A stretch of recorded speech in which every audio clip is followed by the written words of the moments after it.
Bonjour tout le monde, Martine Lejeune, je suis la présidente du Centre d'information sur les droits des femmes et de la famille de Loire-Atlantique. Alors cette association est très ancienne, nous avons plus d'une cinquantaine d'années et elle a été initiée il y a plus de 50 ans par l'État qui nous a confié une mission d'intérêt général dont l'objectif était d'apporter une information juridique aux femmes et à leurs familles.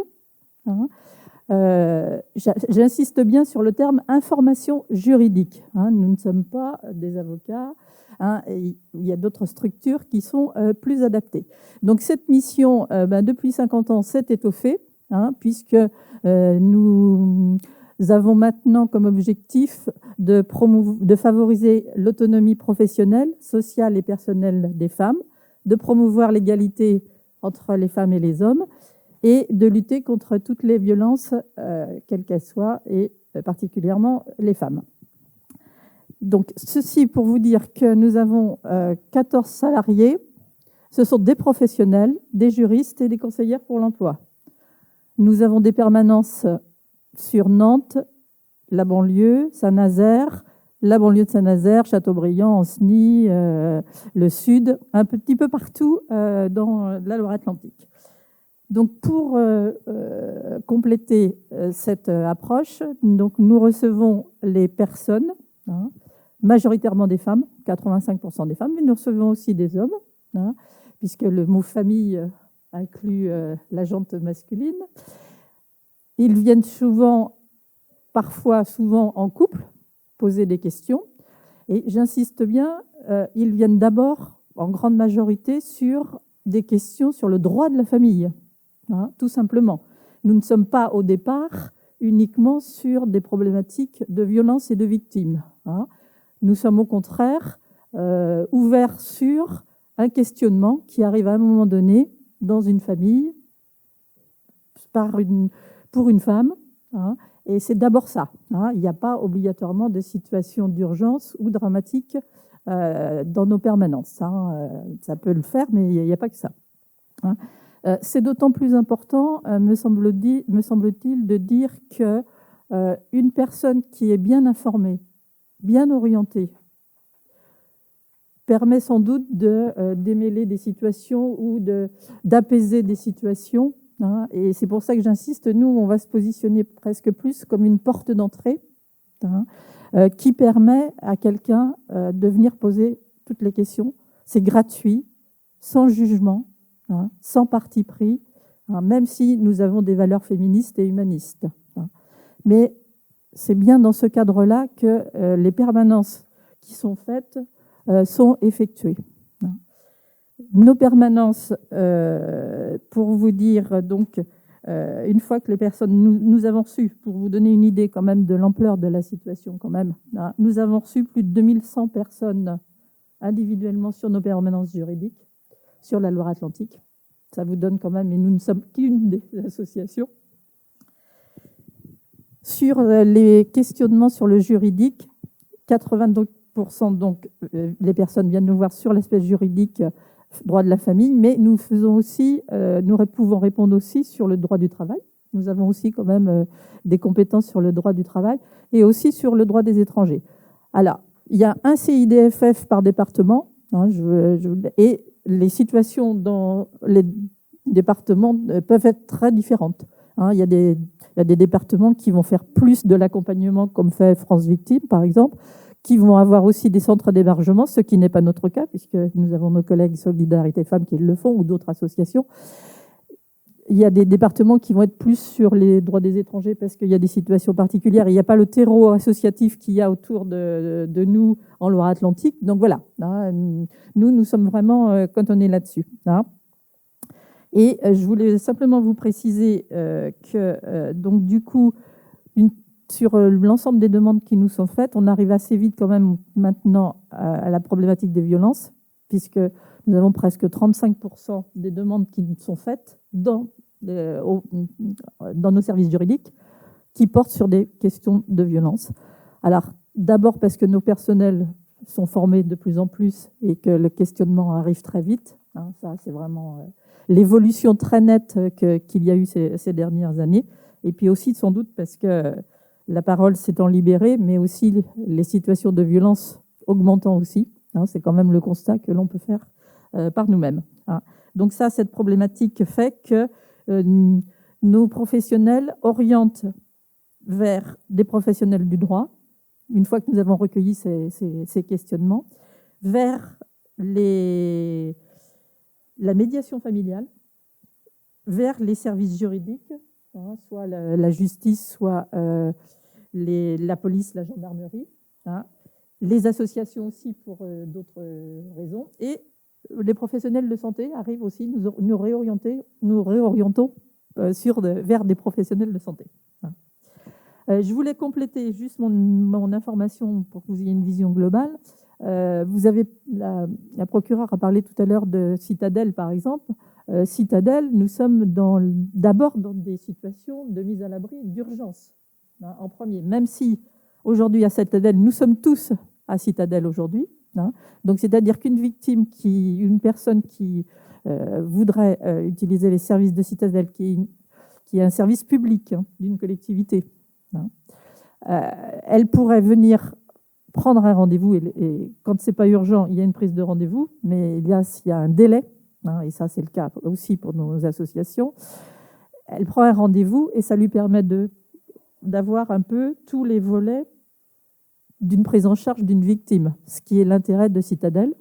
Et à Saint-Nazaire, Solidarité Femmes va aussi ouvrir un espace qui n'est pas du même niveau de Citadelle, mais qui permettra aussi à une victime de venir et d'exprimer tous ses problèmes en un seul endroit. Ce qui est extraordinaire et quand même très intéressant pour nous. Je voulais simplement rajouter, je ne sais pas si ça avait été évoqué, mais dans les cas de situation d'urgence, vraiment de très très grande urgence, je pense aux médecins qui pourraient être confrontés la nuit ou pendant les week-ends à vraiment une très grande situation d'urgence, il existe des protocoles de mise à l'abri dont certaines communes sont pourvues. Sur la banlieue nantaise, il y a des protocoles de mise à l'abri d'urgence. Là, on est vraiment dans la très grande urgence. J'insiste bien sur ça, parce que je ne crois pas que ça a été évoqué. Et donc, il y a des possibilités de faire prendre en charge par les communes ou les associations qui ont ces délégations par ces protocoles. Donc voilà, je vais peut-être m'arrêter là et laisser la parole à France Victime. Merci Martine. Bonjour à tous. Donc moi je suis Camille Dormény, directrice de l'association France Victime 44 Nantes. Je vais vous expliquer pourquoi nous avons ce nom un peu long. En fait, quand je présente l'association, j'aime toujours bien préciser qu'on fait partie, c'est le cas aussi pour le CIDFF, mais d'une fédération. Notre fédération s'appelle France Victime. Elle a changé de nom à l'issue des attentats de novembre 2015. Avant, c'était l'INAVEM, depuis 1986, créée sous l'impulsion de Robert Badinter, alors garde des Sceaux. C'est important de le savoir et de le comprendre parce que c'est un réseau associatif de 130 associations sur le territoire, avec la particularité en Loire-Atlantique de la création de 2 associations d'aide aux victimes. Donc nous, pour les plus anciens, vous nous connaissiez peut-être sous le nom ADAVI 44. Et à Saint-Nazaire, c'était Prévenir et Réparer. Et aujourd'hui, donc, on a les 2 associations parce qu'il y a 2 tribunaux judiciaires dans le département. Donc nous sommes compétents à Nantes sur toute la partie est du département et nos collègues à Saint-Nazaire sur la partie ouest. Les services qu'on va proposer sont totalement gratuits et confidentiels. Mais la confidentialité, elle a les 2 limites dont on a parlé ce matin, la nécessité de faire une information préoccupante ou un signalement judiciaire lorsque la personne est en danger. On est une association, des réseaux d'associations généralistes, en ce sens qu'on reçoit toute personne victime d'une infraction, que ce soit un homme, une femme, un mineur, un majeur. Il n'y a aucune condition de ressources, bien sûr, et la personne peut avoir affaire à nos services avant même d'avoir déposé plainte. Et ce qu'il faut savoir, c'est qu'on va faire une proposition d'accompagnement pluridisciplinaire pour ce qui est à Nantes sur le volet juridique et psychologique tout au long de cette procédure pénale. Parce qu'effectivement, Martine le disait, la porte d'entrée du CIDFF, c'est les questionnements sur le droit de la famille et ensuite il y a de la détection et de repérage des violences. Nous, en fait, quand on s'adresse à France Victime, la personne, elle a déjà conscientisé le fait qu'elle est victime d'une infraction, qu'il s'agisse de violence ou d'atteinte aux biens et d'accident de la circulation. À Nantes, on a la chance d'être hébergé au pôle associatif Désiré-Colombe, en plein centre-ville. Et quand je dis que c'est une chance, c'est doublement. C'est à la fois parce que c'est un pôle associatif et qu'on peut retrouver en fait d'autres associations avec lesquelles on travaille en lien. Je pense notamment au Mouvement d'Uni sur la question de la prostitution, mais il y a également l'ATFI sur la question des dérives sectaires. Je donne juste ces deux exemples-là. Après, on a de la danse bretonne, de la musique, c'est très varié. C'est aussi une chance parce que nous avons un bail associatif avec un bail en plein centre-ville de Nantes à prix défiant de toute concurrence.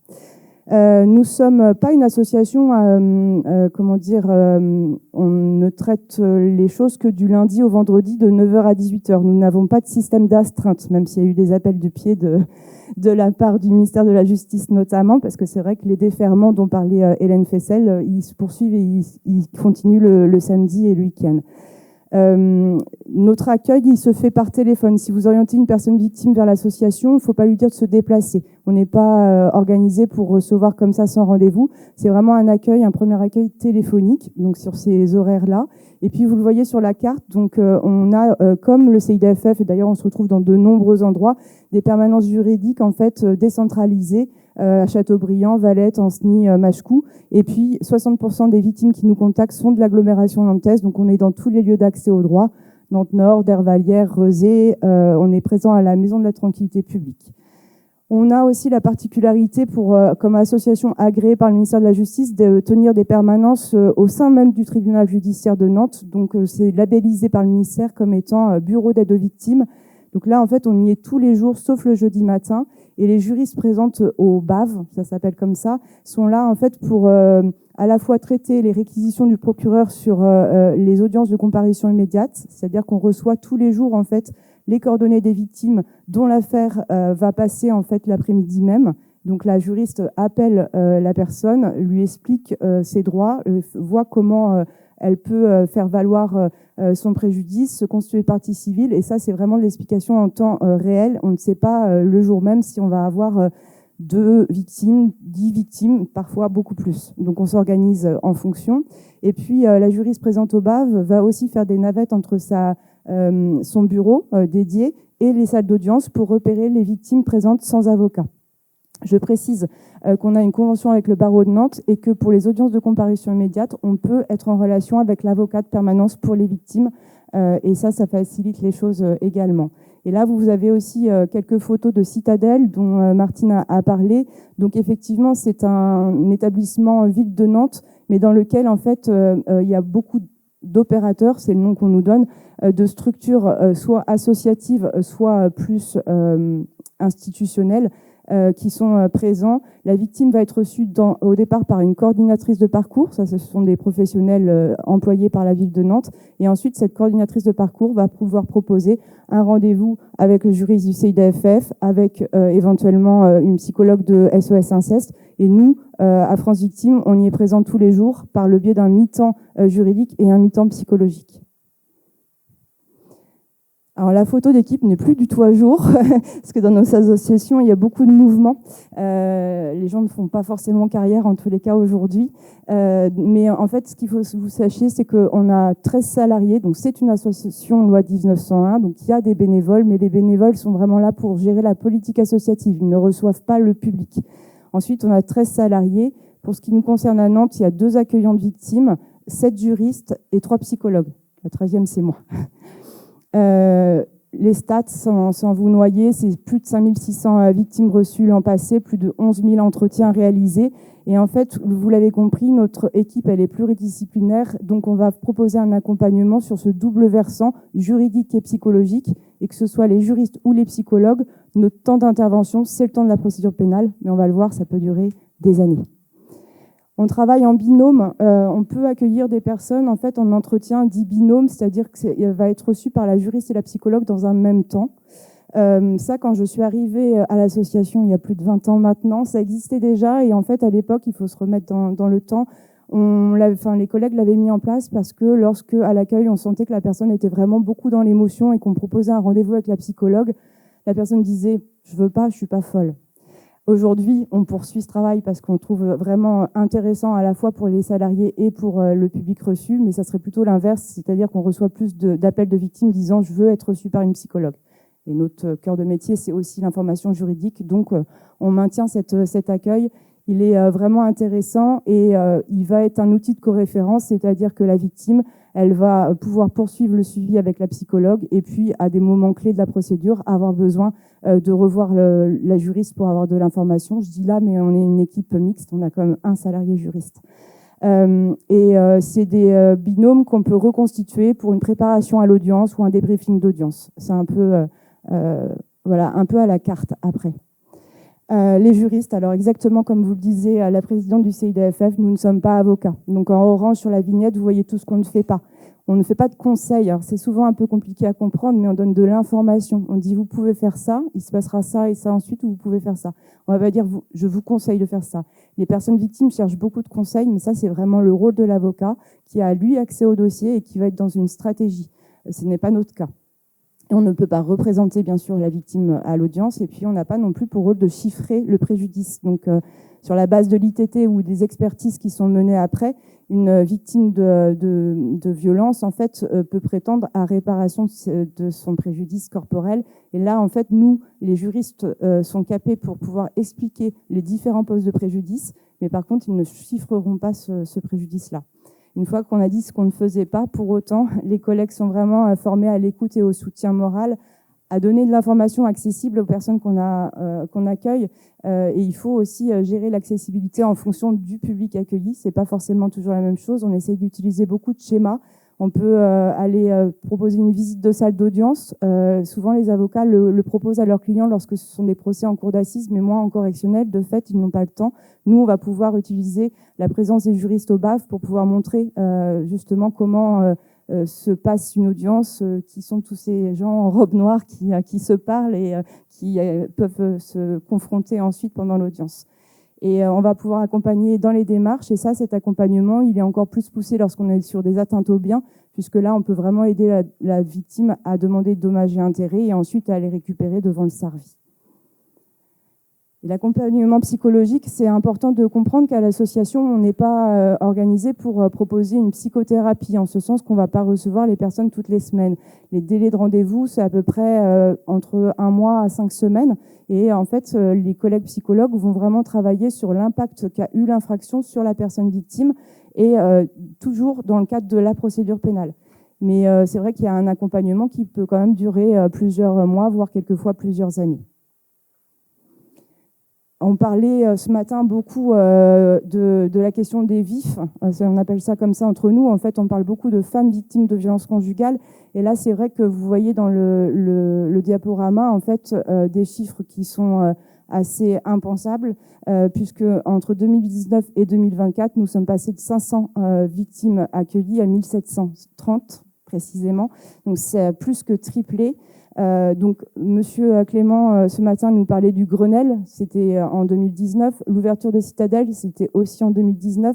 2020, je vous rappelle pas le confinement.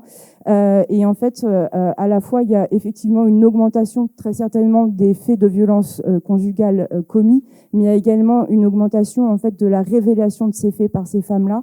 Il y a une amélioration de l'accueil en fait fait par les services enquêteurs notamment. Et il y a aussi, il me semble quand même, au niveau de la justice, une véritable évolution dans le sens où on n'est pas seulement dans une politique de sanction de l'auteur, mais aussi une vraie politique de protection des femmes victimes de violences.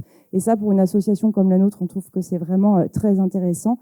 C'est en septembre 2021 que les réquisitions du procureur de la République se sont systématisées vers France Victimes pour qu'on puisse évaluer les besoins en matière de protection de ces femmes victimes de violences conjugales. J'emploie le terme femmes volontairement.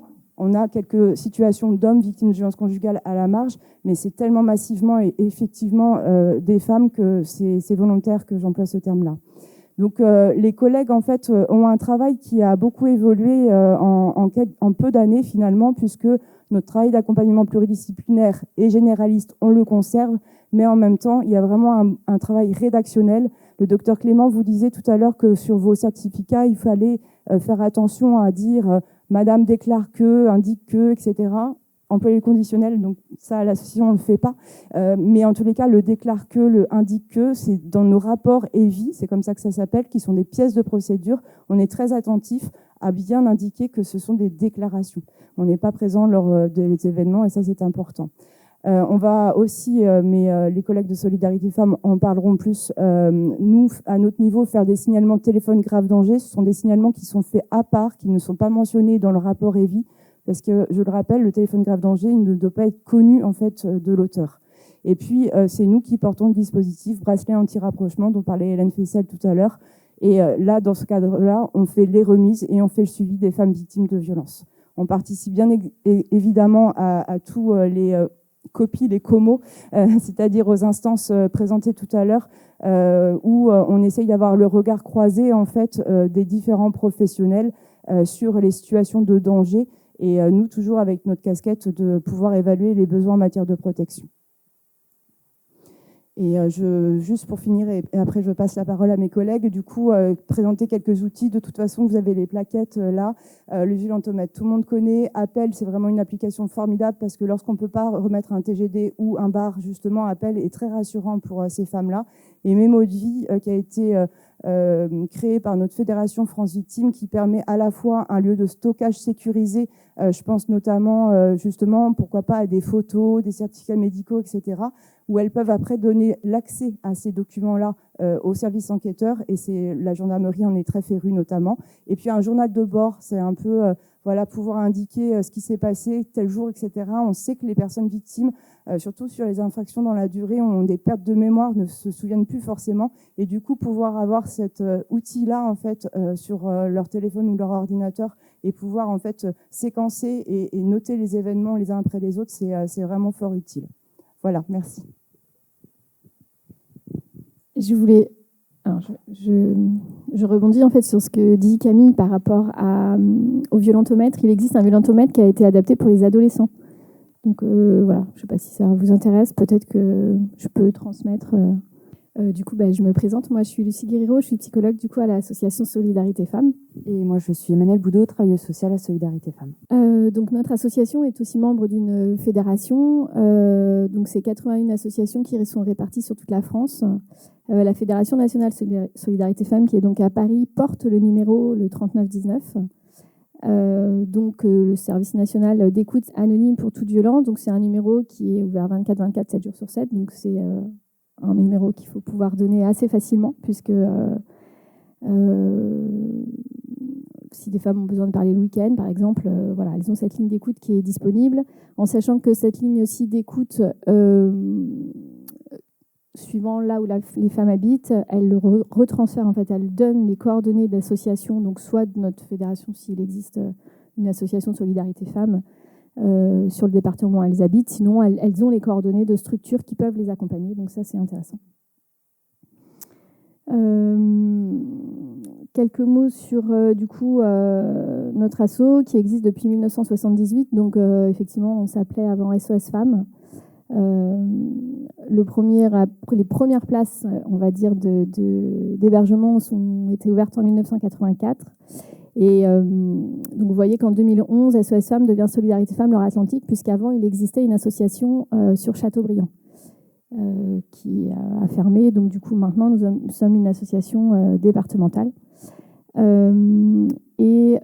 Cette année, effectivement, il y a eu l'ouverture d'une deuxième antenne à Saint-Nazaire, le 24. J'en profite pour dire que nous partirons à midi, puisque l'inauguration est cet après-midi, donc on doit aller à Saint-Nazaire. Mais en tous les cas, la structure est ouverte depuis le 3 septembre. C'est une structure d'accueil, d'orientation et d'information. Et voilà. Et en fait, la particularité, c'est que la ville de Saint-Nazaire a choisi que cette antenne, en fait, accueille toutes les femmes victimes de toute forme de violence, donc pas seulement les violences conjugales.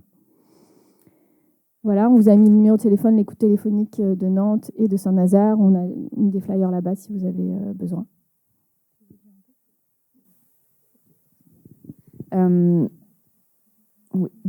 Du coup, à l'heure actuelle, on est 25 salariés du coup pour Solidarité Femmes Loire-Atlantique, à la fois, ce qui comporte les salariés de Nantes et de Saint-Nazaire. Donc, on est 18 travailleuses sociales. Donc, il y a des assistantes sociales, éducatrices spécialisées, monitrices éducatrices, conseillères en économie sociale et familiale, mais les travailleuses sociales font toutes le même travail. une animatrice enfant, une maîtresse de maison qui gère du coup plutôt la logistique sur les hébergements. On reviendra sur les hébergements, une psychologue. 2 assistantes de direction, du coup, une sur l'antenne de Nantes, une sur l'antenne de Saint-Nazaire, une responsable administrative et financière et une directrice. Et donc, comme on est une association, on a donc un conseil d'administration. Donc, comme on est de l'antenne de Nantes, on va plutôt vous parler de l'antenne de Nantes qui est donc spécialisée sur l'accueil, l'écoute, l'accompagnement, le soutien et l'hébergement des victimes de violences conjugales, donc essentiellement des femmes et de leurs enfants. Donc, on a différentes missions sur l'antenne de Nantes. Donc, on a un pôle d'hébergement, donc avec différentes places, notamment des accueils en urgence. Et du coup, pour toutes les femmes et les enfants qu'on héberge, on fait un accompagnement, donc un accompagnement social global et un accompagnement en lien avec les violences conjugales. Quand elles arrivent chez nous, en général, c'est au moment d'une séparation. Du coup, on est là aussi pour les soutenir et les informer sur leurs droits en lien avec la séparation dans un cadre de violence conjugale, donc sur le divorce, les droits de garde par rapport aux enfants, aussi le dépôt de plainte, les moyens de protection. Pour les femmes qu'on héberge, on a développé aussi une permanence droit au séjour parce qu'on accueille beaucoup de femmes qui arrivent avec des droits incomplets et on sait que les violences conjugales viennent se mêler aussi aux problématiques de droit au séjour avec des violences administratives souvent très très fortes. Du coup, on a développé cette permanence pour pouvoir adresser spécifiquement les enjeux et les problématiques des femmes étrangères. On a également un pôle enfance-parentalité pour l'accompagnement des enfants qu'on héberge mais pas forcément et de leur maman. Peut-être que tu pourras en parler un peu après. On a également des actions collectives, donc que ce soit groupe d'échange, atelier plutôt sur le mode création voilà, entre femmes avec les collègues de l'association. On a un pôle justice qui est du coup en charge de justement des 70 TGD du tribunal de Nantes. Donc c'est nous qui recevons les réquisitions, qui faisons l'évaluation, qui rendons effectivement l'évaluation et ensuite on fait la remise du TGD et on fait tout l'accompagnement qui va avec. Voilà, un pôle formation, donc avec des formations soit en individuel, soit en impro pour des équipes. Et puis une action départementale qui comporte à la fois un partenariat avec des associations qui ont des hébergements sur le territoire. Et du coup, il y a des protocoles violences, donc ces associations mettent en sécurité. Et nous, ensuite, on s'occupe de tout l'accompagnement. Et donc ça, ce sont les missions spécifiques qu'on se répartit entre nous. On ne fait pas toutes ces missions. Par contre, il y a quelque chose qui est commun à toutes les travailleuses sociales, c'est l'écoute téléphonique. Donc on a une ligne d'écoute qui est ouverte de 9h30 à 17h30 les lundis, mercredis, jeudis, vendredis, qui est à destination des victimes, mais aussi de l'entourage et des professionnels. Ça, c'est vraiment important à retenir parce que c'est vrai que on reçoit essentiellement des appels de personnes victimes, mais il y a aussi des personnes de l'entourage, de la famille ou même des voisins et puis des professionnels qui nous appellent pour avoir des conseils, pour avoir un avis ou juste pour pouvoir un petit peu échanger au niveau de la pratique. On a surtout des professionnels du travail social qui nous appellent. C'est vrai qu'on n'a pas beaucoup de soignants. Ça arrive assez peu, mais sachez en tout cas que c'est une ligne d'écoute que vous pouvez tout à fait solliciter aussi si vous voulez échanger sur des situations que vous rencontrez, si vous avez des doutes, si vous vous demandez un petit peu comment faire par rapport à une patiente. On a un accueil de jour donc, qui est ouvert sur les mêmes jours et à peu près les mêmes horaires que la ligne d'écoute. Donc l'accueil de jour, c'est là qu'on accueille des femmes. Qu'on fait des rendez-vous, notamment des rendez-vous quand il y a une demande en urgence avec un départ en urgence du domicile.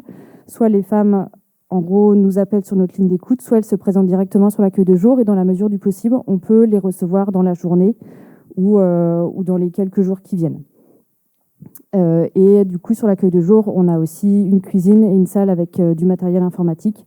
Et du coup, ça veut dire que les personnes qu'on n'héberge pas, enfin, qu'on héberge, mais aussi celles qu'on n'héberge pas, peuvent venir bénéficier de cet accueil-là.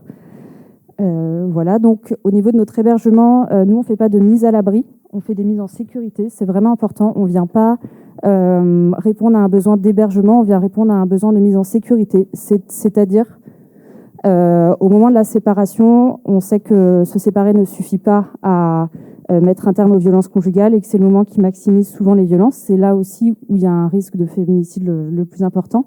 Du coup, à ce moment-là, nous, on propose des mises en sécurité, c'est-à-dire qu'on peut héberger dans des appartements avec un secret d'adresse. Donc, ça veut dire que personne ne connaît l'adresse, seulement les professionnels de l'association et les femmes qu'on héberge, donc ni la police, ni le tribunal, ni les médecins, ni les soignants, ni l'assistante sociale de secteur, ni l'école. Personne ne doit connaître l'adresse, c'est vraiment pour mettre en sécurité.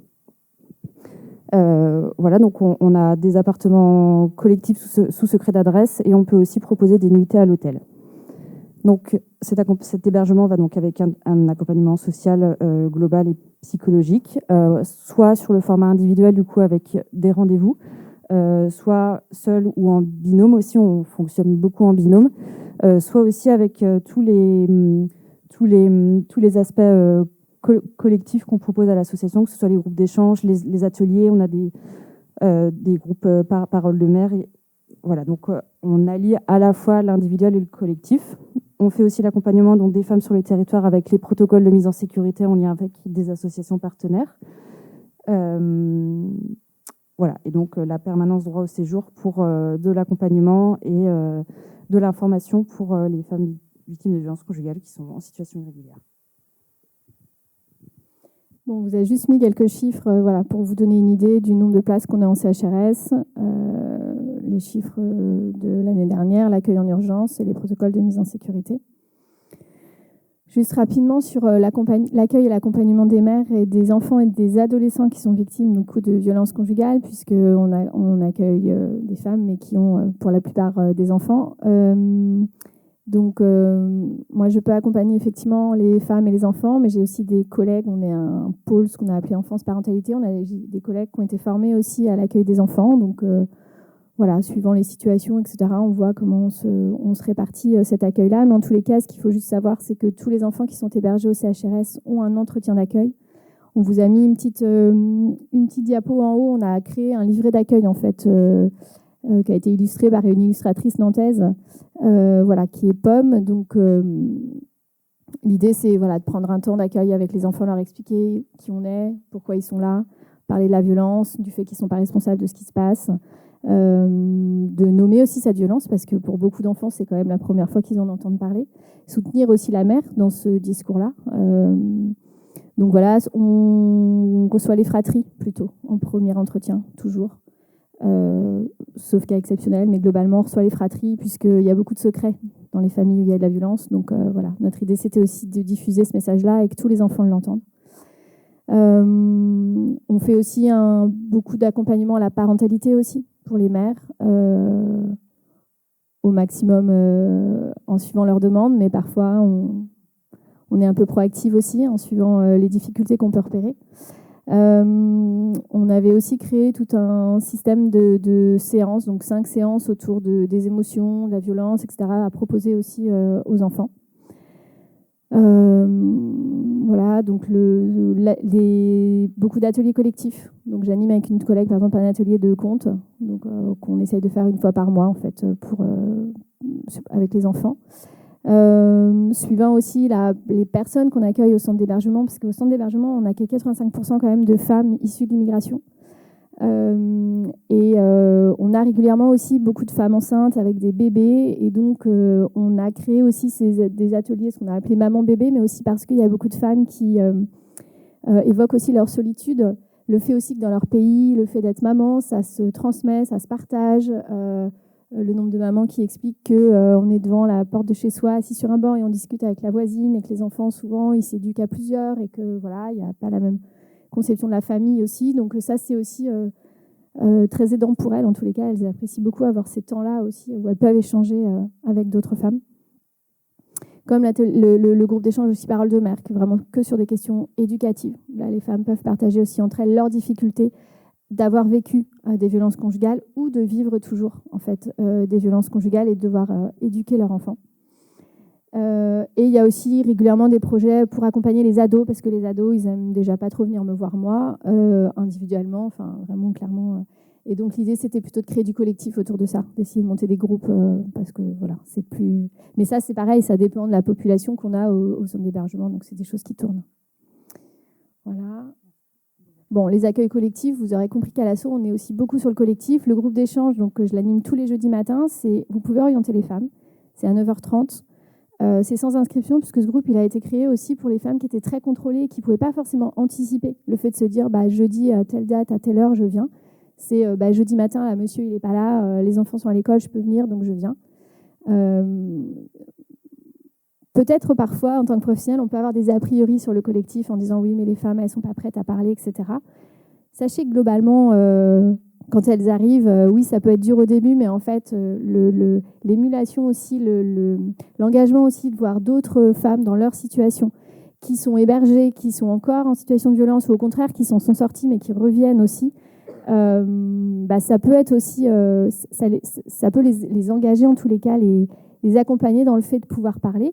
Et puis, on peut aussi juste venir écouter et ne pas parler. Il n'y a aucune obligation dans ce groupe-là. Voilà, bon, le téléphone grave danger, on en a un peu parlé, mais effectivement, on est l'association donc, qui accompagnons les femmes sur le tribunal de Nantes. Non. Le pôle formation et sensibilisation, on a développé un pôle formation parce qu'on avait beaucoup de demandes en fait. Donc, on a créé des formations autour des violences conjugales sur 1 journée ou 2 journées. Tout est accessible sur notre site, donc si vous avez besoin, voilà, il est possible de se former. On fait une formation 1 fois par an, alors qu'on a appelé à titre individuel, je ne sais pas comment l'appeler autrement, mais en gros, de personnes qui viennent de structures différentes, des médecins généralistes par exemple, peu importe. Donc on crée un groupe et sinon on peut intervenir dans des structures à leur demande. Voilà, là par exemple au mois de novembre, on va former du personnel à la clinique. Non, Guérande, c'était l'année dernière. Bon, bref, voilà. Voilà, toutes les infos sont sur le site de toute façon. Donc, et quelques chiffres de 2024, voilà. Ce qui est vraiment important à retenir, c'est que sur notre ligne d'écoute, du coup, vous pouvez vraiment orienter les personnes sur notre ligne d'écoute. Nous, on peut être là à toutes les étapes, en fait. Nous, on est vraiment là, justement. Notre mot d'ordre d'intervention, c'est de ne pas faire à la place des femmes, mais du coup, de les aider, justement, à retrouver leur pouvoir en les informant de leurs droits et aussi en travaillant, du coup, sur l'emprise, sur la prise de conscience des mécanismes pour les aider à prendre du recul. Du coup, ça se passe à la fois sur les groupes d'échange, mais aussi en individuel sur les lignes d'écoute. Donc, ça permet vraiment de travailler sur toutes ces étapes-là pour justement les aider, si elles le souhaitent, à préparer une séparation, à préparer un dépôt de plainte. Mais nous, notre idée, c'est vraiment d'aller au rythme pour que, justement, que quand elles agissent, quand elles posent des actes, ce soit elles qui en soient à l'initiative. Parce que du coup, on sait qu'avec l'emprise, il y a beaucoup d'allers-retours. Mais du coup, quand ça arrive que des femmes viennent vers nous et qu'elles soient très, très poussées par les professionnels qui les accompagnent. Et du coup, l'accompagnement, il ne prend pas avec nous à ce moment-là. Nous, on est vraiment là justement pour travailler tout ça avec elles. Et parfois, on les a à l'écoute pendant très longtemps avant qu'elles décident à passer le pas de venir en groupe d'échange ou bien de se dire « Ok, là, je vais envisager une séparation, mais monsieur, il ne va pas me laisser partir. Comment vous pouvez m'aider à ce moment-là pour me mettre en sécurité, etc. » Mais nous, on est vraiment là pour toutes les étapes, si on veut, avant, pour les aider à prendre conscience. Et les aider à prendre conscience qu'elles sont victimes. C'est-à-dire que souvent, elles ne se présentent pas en disant qu'elles sont victimes. Ça va être plutôt, j'ai des problèmes dans mon couple. Et voilà, donc il ne faut vraiment pas hésiter à les orienter vers nous, même si vous avez des doutes. Nous, on va être là justement pour pouvoir déplier tout ça avec elles. Pour les femmes qui ne parlent pas français ou pas suffisamment pour passer par la ligne d'écoute, à ce moment-là, elles peuvent se présenter sur notre accueil de jour et on pourra prévoir un rendez-vous du coup. Et nous, à ce moment-là, on appelle systématiquement un interprète au téléphone. On a beaucoup de femmes allophones qui viennent vers nous. Du coup, on a systématisé ce recours aux interprètes pour qu'elles puissent vraiment s'exprimer dans leur langue et nous dire dans leur langue ce qu'elles vivent et que nous, on puisse vraiment les informer et faire ce travail justement sur l'emprise, sur la prise de conscience d'une manière qui soit adaptée pour elles. Et juste, vous pouvez leur dire que ça peut être anonyme. Elles ne sont pas obligées de décliner leur identité. D'ailleurs, très souvent, on travaille avec les prénoms, ce qui des fois nous pose des soucis pour les retrouver. Mais globalement, elles peuvent aussi... Ah non, je te donne l'ordinateur, mais t'as pas.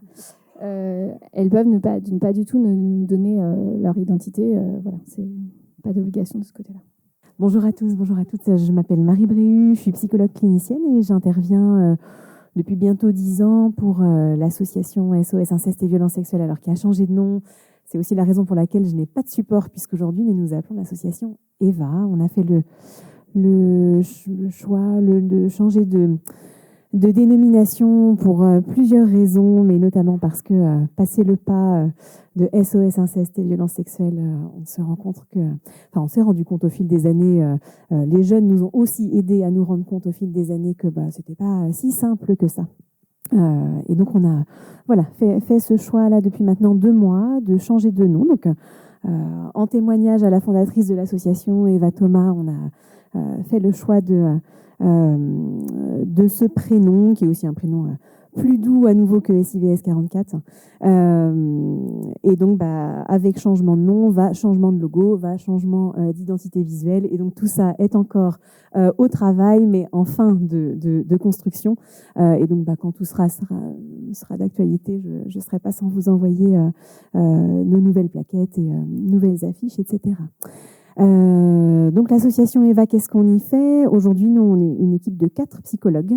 On a également une collègue infirmière et une directrice, donc on est 6 en tout. J'inclus notre directrice également dans notre action de terrain, puisque la directrice, Madame Millard, peut également être amenée à faire de l'écoute téléphonique, donc elle est toujours en lien avec les personnes que l'on accompagne.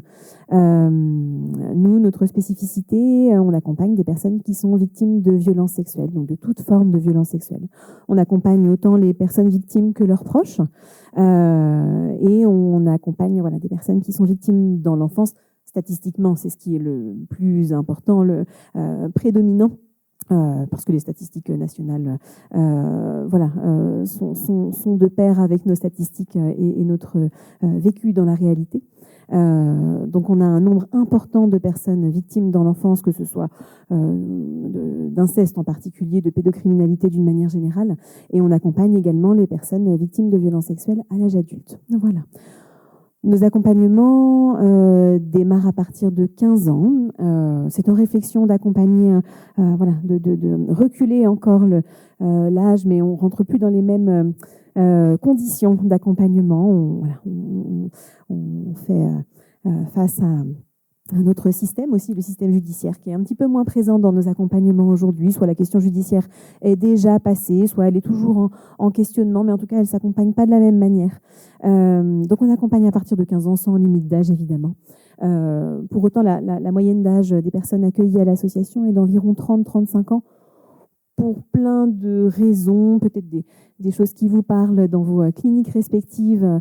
Souvent, 30-35 ans, c'est l'âge autour duquel la levée d'amnésie se fait, autour duquel la sécurité, la stabilité dans le quotidien, dans le présent est un petit peu plus assurée. Et donc, c'est souvent l'âge vers lequel il y a ces surgissement à nouveau de mémoire, de bribes d'informations avec lesquelles elles ne savent pas trop dealer là pour... comment s'aménager avec ça. Donc, c'est souvent dans ce contexte-là qu'elles viennent nous rencontrer. Donc, contrairement aux collègues, nous, on intervient souvent des années après le vécu et l'expérience traumatique. Heureusement, on observe quand même une évolution très importante du nombre de jeunes accompagnés, ce qui dit de très bonnes choses, tant sur la manière dont ils nous sont orientés, que sur une pensée plus générale sur cette parole qui se libère et comment la société aide aussi les jeunes à se saisir de plus en plus tôt de ces questions-là. Souvent, ils sont poussés par un entourage, mais quand même, par téléphone, on peut avoir des appels assez spontanés qui n'émanent que d'eux. Alors, j'ai pas de support, donc je vais essayer d'être le plus structuré possible. On a plusieurs missions à l'association.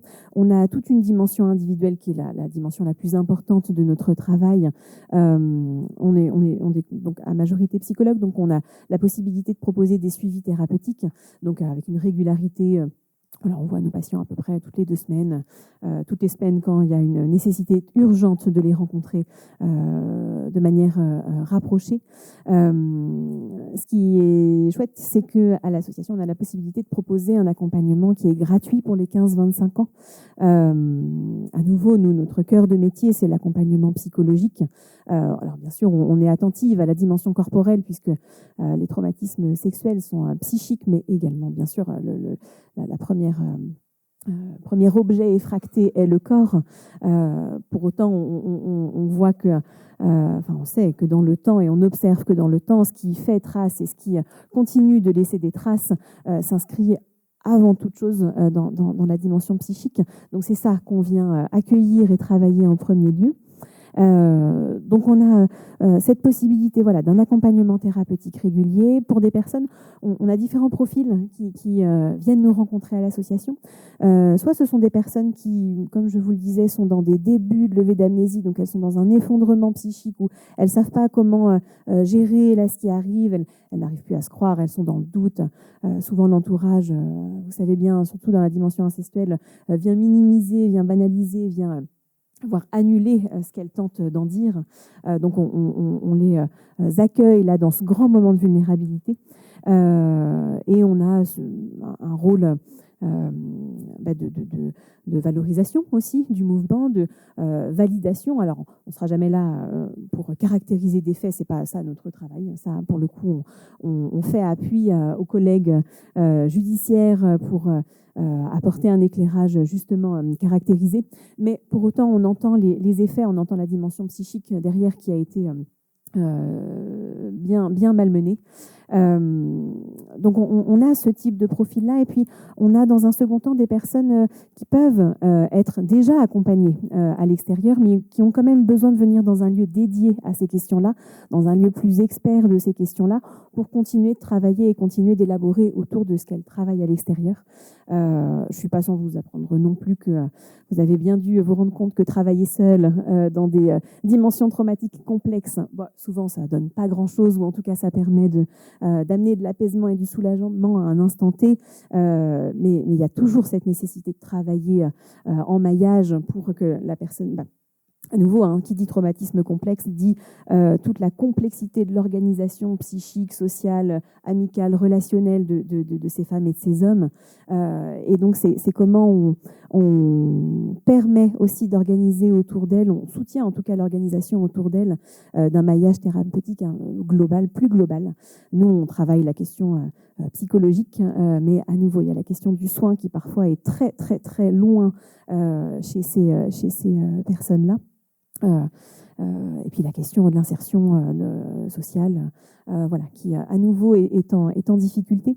Donc on peut être soit dans des premiers moments, soit dans des temps déjà accompagnés, mais qui ont quand même besoin de venir continuer d'élaborer. Et puis on peut aussi être, j'ai envie de dire, en fin de chemin, en fin de cheminement dans leur reconstruction, où elles ont à nouveau besoin de faire bilan, le point sur c'est comment la vie après. Donc il y a une vie avant, il y a une vie pendant, et puis il y a une vie après. Et donc c'est ça qu'on soutient en termes de réflexion. Donc cette dimension individuelle, elle nous permet donc d'accueillir les personnes victimes, d'accompagner aussi les proches. Alors on ne fait pas de thérapie avec les proches, on leur proposera plutôt de la permanence.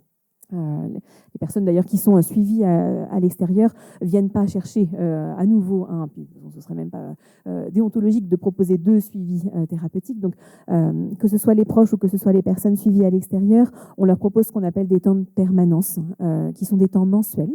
Donc elles peuvent venir une fois par mois, une fois toutes les 6 semaines, une fois tous les 2 mois, en fonction de leur temps, en fonction de leur rythme. Je pense que ça, c'est aussi des choses que vous percevez dans vos cliniques, et c'est ce que les collègues ont pu laisser entendre, c'est la nécessité de leur temps, et notre temps à nous, professionnels, n'est jamais leur temps à elles, pour plein de raisons de leur actualité et de ce avec quoi elles peuvent s'aménager en tout cas.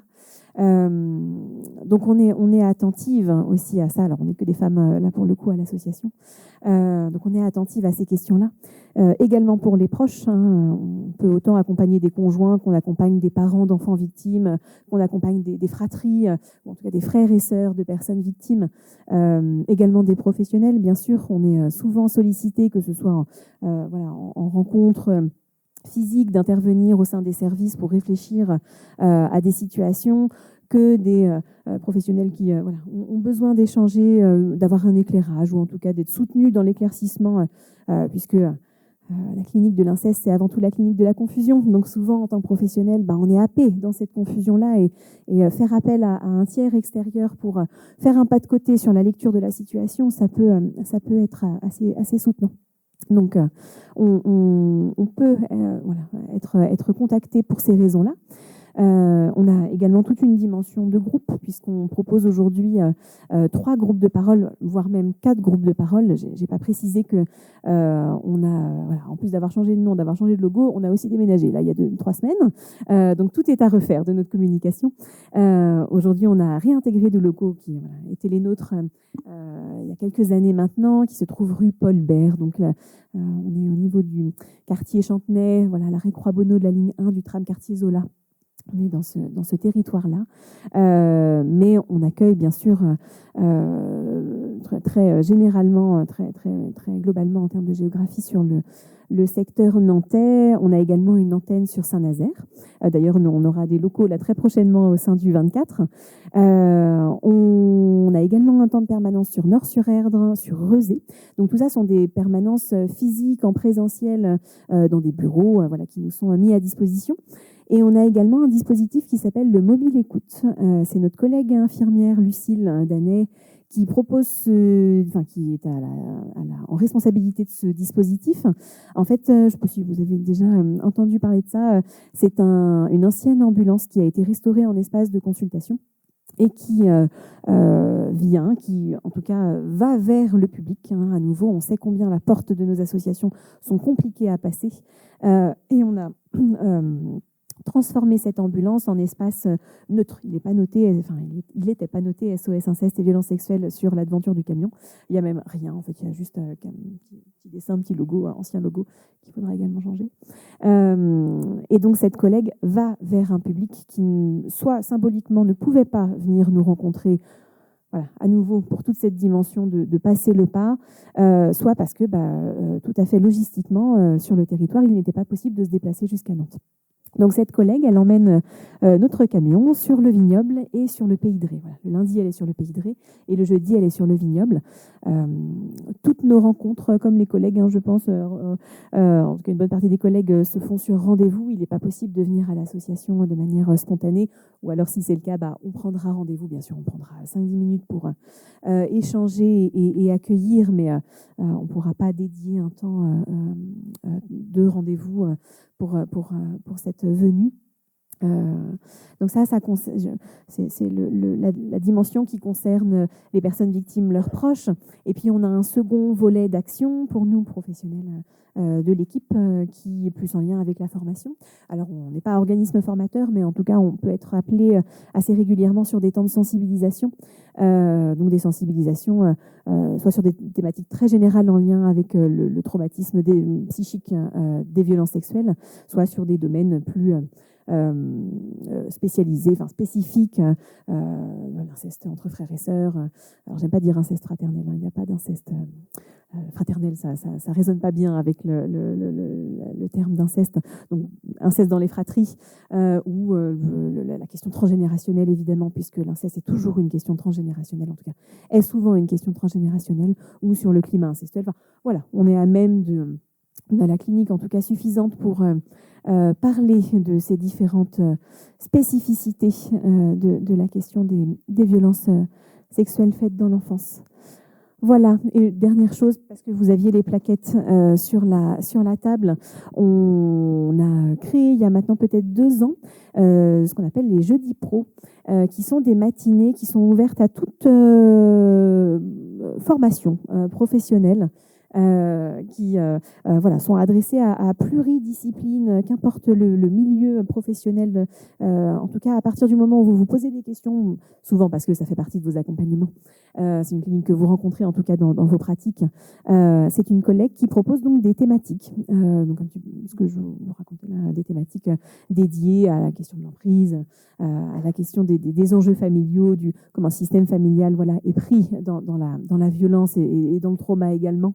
Et donc, ce sont des matinées qui n'ont pas vocation à être des conférences. C'est pas la collègue qui donne du savoir. Alors, elle commence par un partage de connaissances, mais ça a surtout vocation à échanger entre professionnels, puisque l'expérience nous montre combien les professionnels sont isolés dans leurs questions, sont isolés. Alors, malgré tout, aujourd'hui, il existe de plus en plus de lieux pour le parler, mais ce n'est pas encore systématique.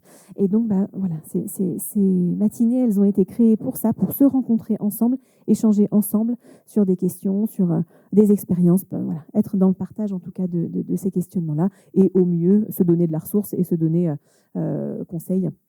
Voilà. Au tout début, vous avez parlé d'un protocole de mise à l'abri d'urgence qui était connu, et je voulais savoir ce que c'était exactement, parce que je ne suis pas sûre de connaître, moi. Enfin, voilà. C'est moi qui ai évoqué ça. Hein. Donc, c'est un protocole qui est initié par les services départementaux. Donc, vous pouvez renvoyer vers les EDS. Hein. Mais il est signé par un certain nombre de communes. Donc, par exemple, sur votre commune, j'ai plus en tête le territoire, il y en a une quinzaine sur la Loire-Atlantique. Donc, plusieurs communes s'associent. Hein. Par exemple, Saint-Herblain, Couëron, hein, je dis ça à vérifier. Hein.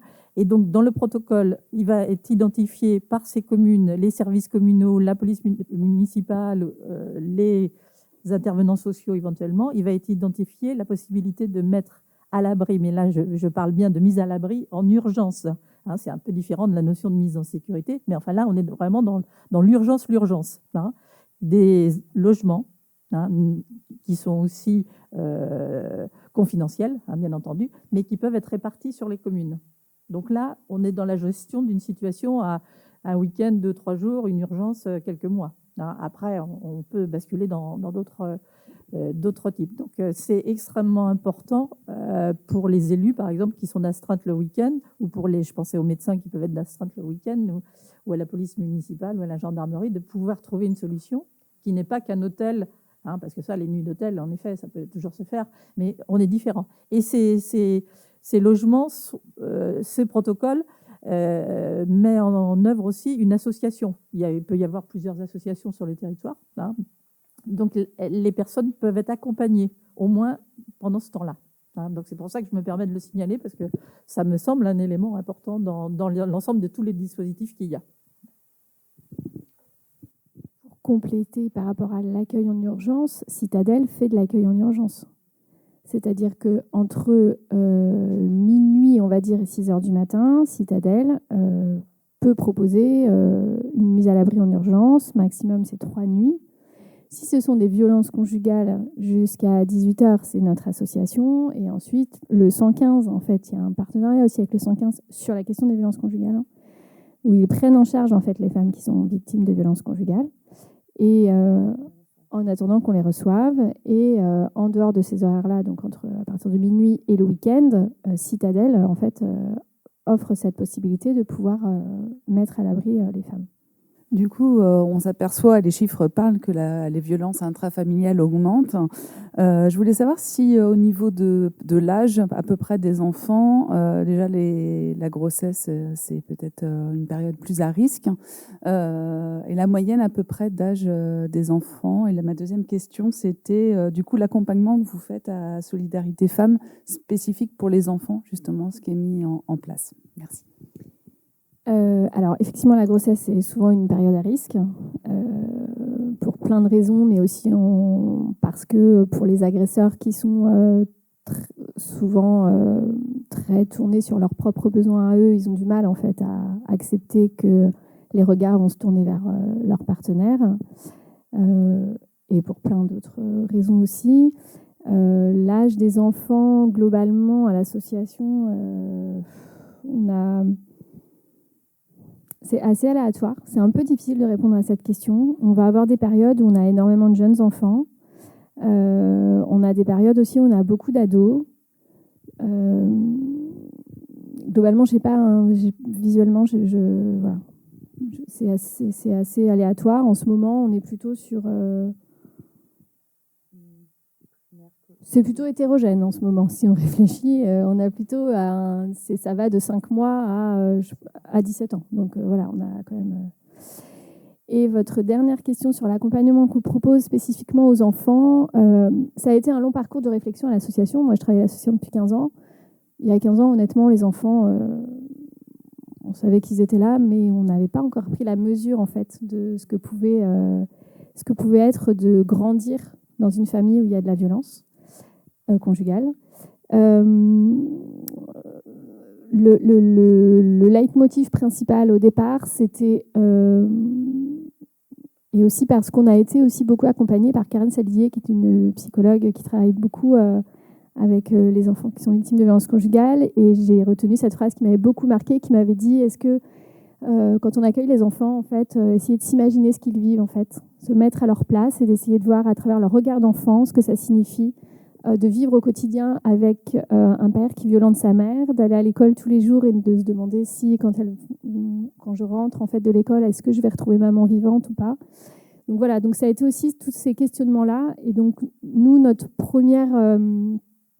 les premières choses qu'on a mises en place, c'est vraiment l'entretien d'accueil, qui était de se dire, en fait, l'enfant, il arrive ici, dans une structure qu'il ne connaît pas, avec des professionnels qu'il ne connaît pas. On va venir rompre aussi son rythme de vie. On demande à un enfant qui a 3, 4, 5, 6, 10, 15 ans de quitter ses amis, son école, sa chambre, ses jouets, son univers de vie, parce qu'on considère qu'il est en danger. Alors que lui-même, ayant toujours vécu dans ce milieu, pour la plupart, il y a beaucoup d'enfants qui ont du mal en fait, à percevoir cette question du danger. Il y a des enfants qui ne comprennent même pas pourquoi ils sont partis. Parce qu'en même temps, papa, il est gentil, parce que papa, il les emmène jouer au foot, ils font une sortie ciné, parce que bien évidemment, la particularité des violences conjugales, c'est que l'agresseur, il n'est pas violent en permanence. Donc, c'est ça aussi qui crée l'emprise chez l'adulte, mais il faut imaginer aussi ce qui se joue chez l'enfant. Donc, vraiment, notre première idée, c'était vraiment de proposer cet accueil en fratrie, encore une fois, parce que... dans les familles où il y a de la violence, il y a un secret autour de cette violence. On s'est rendu compte. Il y a un chouette site, ça me fait penser à la MIPROF, MIPROF, je ne sais pas si vous connaissez. Et il y a plusieurs petites vidéos, dont Tom et Léna, par exemple, qui montrent en fait une discussion entre un frère et une sœur à l'âge adulte, et qui est assez illustrant puisqu'il montre comment deux enfants qui ont vécu au sein de la même famille n'ont pas vécu les violences de la même façon. L'homme se rend compte que sa sœur en fait faisait aussi pipi au lit, et sa sœur de même, et elle lui dit mais si tu me l'avais dit, mais je me serais sentie tellement moins seule. Donc vraiment ça, dans tous les écrits, etc., la question du secret, elle est récurrente. Donc nous, notre idée, c'était vraiment de proposer aux enfants dans la fratrie, d'expliquer pourquoi ils étaient là, ce qui s'était passé, de poser le terme de violence. Karen Saldier, elle dit aussi quelque chose de très chouette, qui est que la violence pour les enfants, c'est pas un scoop. Okay, c'est pas parce qu'on parle de violence à un enfant qu'on va réactiver quoi que ce soit. C'est important de venir poser les mots, parce qu'il y a plein d'enfants pour qui une gifle, c'est pas très grave. Moi, j'ai entendu plein d'enfants me dire « Mais tu sais, Lucie, en même temps, si maman, elle obéissait, elle se ferait pas frapper. » Donc, c'est vraiment important de venir reposer en fait, des repères, et surtout d'être en soutien aussi aux mères. Et donc, très rapidement, on s'est aussi rendu compte qu'accompagner les enfants, c'est bien, c'est nécessaire, mais il faut aussi accompagner les mères. D'où aussi tous les entretiens qu'on peut faire autour de la question de la parentalité. Et aussi la création de ce groupe Parole de mère, qui était aussi de permettre une élaboration autour des difficultés qu'elles pouvaient vivre dans l'éducation, mais grâce aussi à l'histoire et ce que peuvent raconter aussi d'autres femmes. Juste une remarque, il y a un côté prévention qui me semble hyper important aussi en accompagnant les enfants, puisque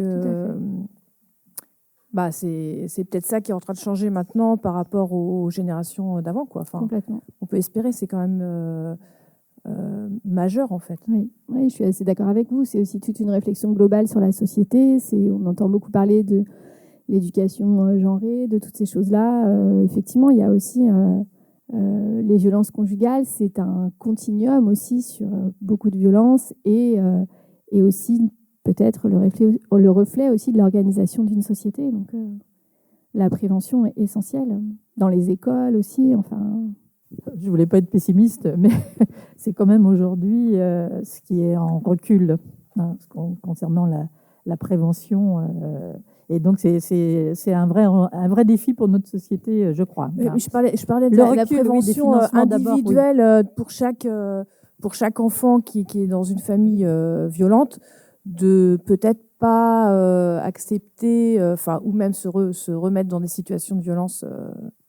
Que des enfants que des petites filles pourraient se remettre avec des conjoints, pourraient choisir, oui, si on peut dire, des conjoints violents. Et au moins, sur la prévention individuelle, j'espère au moins que ça... Par rapport à son niveau de compétence, soit aussi formé à cette question-là et puisse transmettre un message de sa posture de professionnel. Je pense que c'est aussi ça qui est hyper important. Et c'est peut-être aussi ça qui s'est développé, en tous les cas, nous, ce qu'on a pu voir à l'ASSO. C'est aussi, c'est pour ça qu'on a monté un pôle de formation, parce qu'on était beaucoup sollicités, mais aussi parce que de plus en plus de personnes aussi souhaitent se former. Et ça, c'est hyper important, effectivement, pour ensuite pouvoir transmettre ce message et poser des mots sur ce qui peut se passer, et quelle que soit la profession qu'on exerce. Ariane Catala, psychologue clinicienne. Je reviens au niveau de la prévention et notamment des phénomènes d'identification à l'agresseur, puisque vous l'avez souligné tout à l'heure sur la question des liens d'attachement. On a beaucoup de situations où il y a des bombes à retardement, où le contrôle et l'emprise de l'auteur, même après la séparation, même après la prise en charge des enfants, même très précoces, et de la mère victime de violence, une instrumentalisation des enfants avec une vraie bombe à retardement au moment justement de la préadolescence, des enfants qui vont témoigner devant le juge aux affaires familiales et qui prennent vraiment le parti de l'auteur. On a vraiment ces phénomènes d'emprise, c'est très destructeur, c'est des années après. Et souvent, il est bien trop tard. Est-ce que vous avez des moyens de prévention, ou est-ce que vous avez au niveau de la continuité, parce qu'on sait très bien que la violence conjugale, c'est pas à l'instant T, c'est une continuité autant du point de vue de la victime que des auteurs. Est-ce que vous avez des statistiques ou voilà, des femmes qui ont perdu la résidence principale de l'enfant et puis des phénomènes d'emprise post, je ne sais pas comment le dire, mais voilà, je vais essayer de faire court. J'espère que ma question n'est pas trop large. Mais voilà, en tout cas, moi, c'est un des enjeux de la clinique d'aujourd'hui pour les enfants et les adultes de demain. Alors, j'ai pas de chiffres. Après, peut-être que d'autres collègues en ont, je ne sais pas. Mais sur l'expérience qu'on a à l'association, oui, on a vu des situations de femmes dont, par exemple, vous parliez du retrait de la garde des enfants. On le voit, je ne sais pas quel terme employer, de temps en temps, trop encore à notre goût.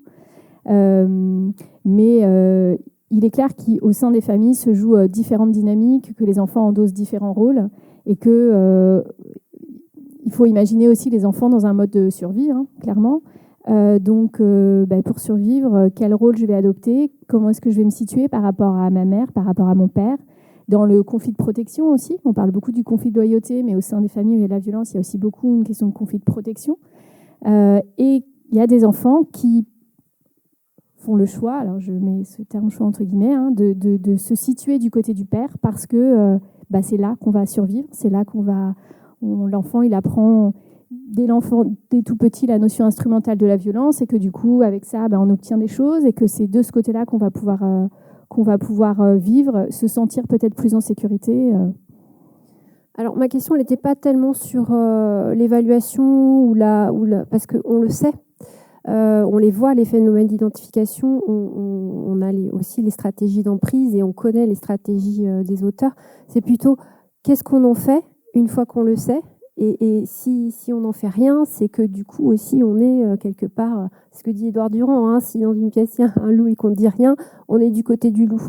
Donc ces bombes à retardement, vous parliez de la situation de l'enfant là qui dit papa il est gentil, papa, c'est pas pour dire que papa est méchant, mais il y a cette dimension-là de phénomène d'identification à l'agresseur très précoce. Qu'est-ce qu'on en fait une fois qu'on les voit, qu'on les sait et qu'on a plutôt bien identifié la dynamique familiale qui va vers des phénomènes de répétition quasiment à l'identique. Mais là, ce qui est souvent un petit peu compliqué, et on le voit aussi à l'association, c'est quand il y a tout ce travail qu'on entame auprès des enfants et qu'ensuite le juge aux affaires familiales dit il y a des droits pour le père. Et du coup, il y a tout ce qu'on fait avec lui la semaine et tout ce qui est défait par le père le week-end.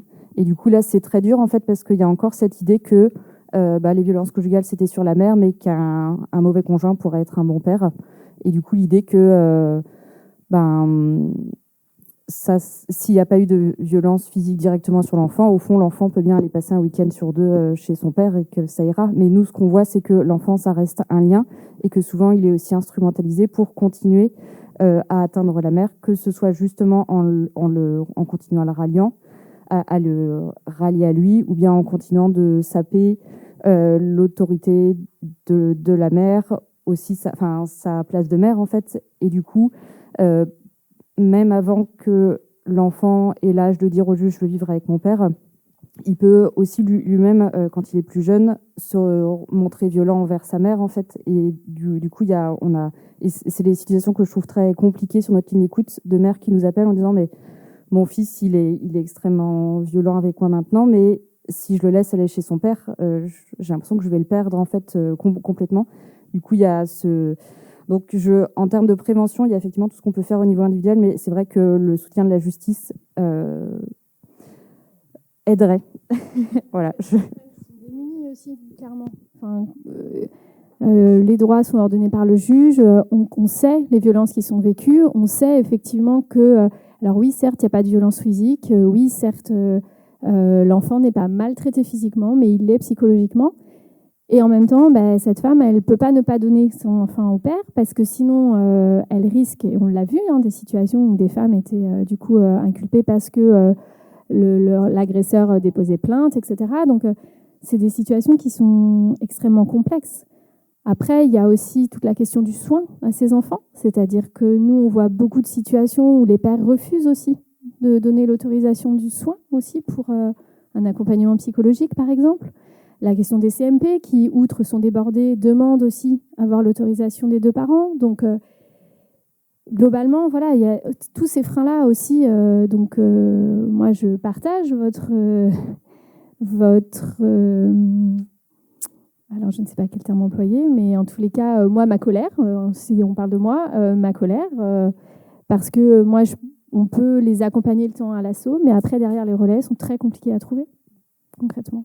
Est-ce qu'il y a une plus-value pour un soignant de vous adresser une victime, et si oui, quelle serait cette plus-value? Parce que pour la victime, que la victime vienne en étant adressée ou orientée par un soignant, en tout cas. Alors, je dirais quand même pour le soignant aussi, parce que c'est quand même soutenant, j'imagine, de pouvoir partager des situations. Est-ce qu'il y aurait une plus-value pour la victime? J'ai envie de dire dans la dimension certainement très symbolique de la prise en compte de sa problématique et de pouvoir peut-être enfin nommer, mettre des mots, que ce soit pouvoir dire avoir été victime.